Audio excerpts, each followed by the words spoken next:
Good morning. Good morning. One of our subjects, two of our subjects for this month are ideas and creativity. And the other day, my friend gave me this book, The Life-Changing Magic of Tidying Up. And it's by a Marie Kondo. And there was an article that appeared in yesterday's Professor B that was really very good on her. So you may know some of this stuff already. But my friend gave me this book, and so I'm reading this thing about tidying up, and I got really inspired reading what she has to say. And her history is that when she was 5 years old, she'd come home from kindergarten, and she would start tidying up her room. And then she'd move on to tidying up her sisters' and brothers' rooms, until finally she was kind of getting rid of some of their stuff that she thought they didn't need, and you know how that would turn out. And then when she was in high school, she was tidying up her friends' lockers. And she'd read all these books, and she'd go to all these seminars about this thing of organizing. And she was probably OCD, but anyway, that's what she did.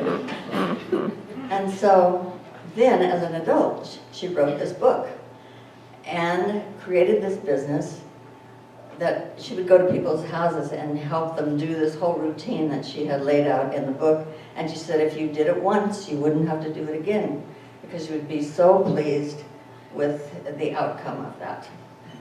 And basically, kind of what she wants us to do is take a category of stuff, and she's got it all lined out of which category comes first and all that.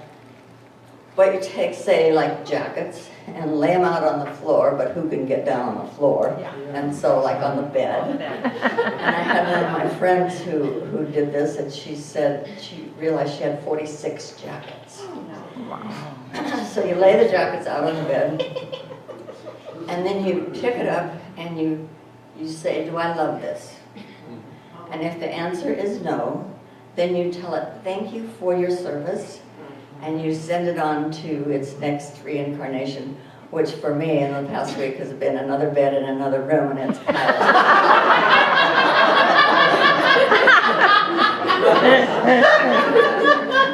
And that is from one bedroom. Amazing. So I tackled socks first. And that was not the category that she recommended you tackle first, but that's what I did. So I tackled socks first. And I got that all done. I was proud of myself. I got rid of the ones that I didn't love. And then I read her section on how to do the socks.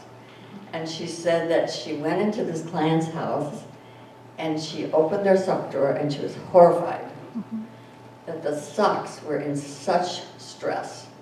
They were all tied up with each other, you know, stretched out, and looked like a drawer full of potatoes, like this.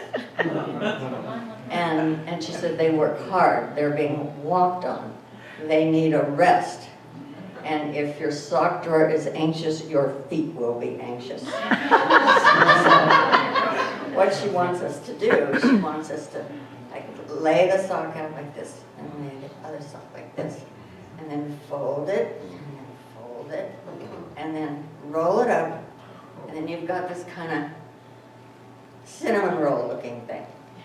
And now you put the cinnamon rolls all in your drawer, and when you open the drawer, you can see everything that you've got, and you have no more tension in the sock drawer and no more tension in the feet.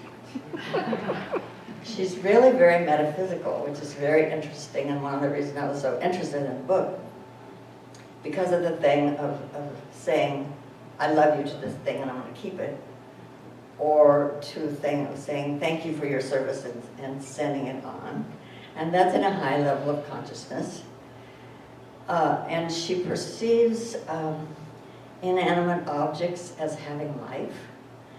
And actually, we don't see that, probably very fortunately we don't see that, but in very high levels of consciousness that can happen, that you do see that there is life in everything.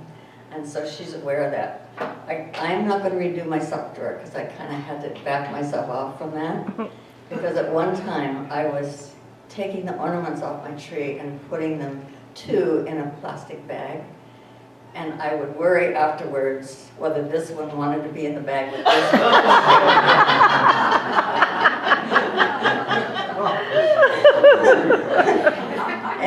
And Angie's looking at me like, oh, you poor thing. We're left at this, we're guilty. And everyone that I've talked to, my friends that I've talked to about this book, they'll say, oh yeah, this book, I need that book because that's exactly what I'm doing now. And I realize that in working with people who are beginning to meditate, maybe 2 weeks into the beginning to meditate, they'll start telling me, oh, I'm cleaning my drawers in my closets. So it seems to be a spiritual quality, harmony, order, organization. So she has a lot of that in her book, and maybe that's why it's so successful.